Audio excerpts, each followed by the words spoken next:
বাংলাদেশের বহু জায়গায় এইভাবে জঙ্গি নাটক সাজিয়ে ইসলামী মনোভাবাপন্ন যুবকদেরকে হত্যা করা হয়েছে।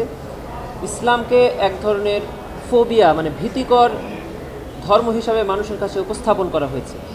আপনারা জানেন তখন এই ঘটনা যখন ঘটেছে তখন আমাদের সন্তানরা, আমাদের ভাইয়েরা হঠাৎ করে যদি নামাজ পড়তো, তাদের ঘরে যদি ইসলামী বই পাওয়া যেত, তখন মানুষ এই ইসলামী বইদেরকে জঙ্গি বই হিসাবে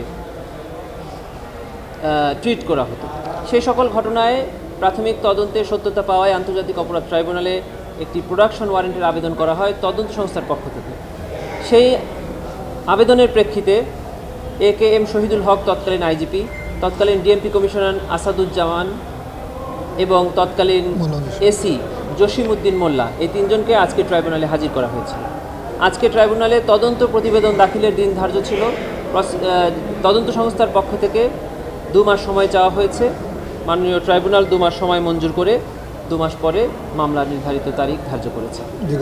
তাদেরকে এই মামলার তদন্তের অগ্রগতির জন্য জিজ্ঞাসাবাদের আবেদন তদন্ত সংস্থা থেকে করা হয়েছিল, সেই আবেদনও মঞ্জুর হয়েছে।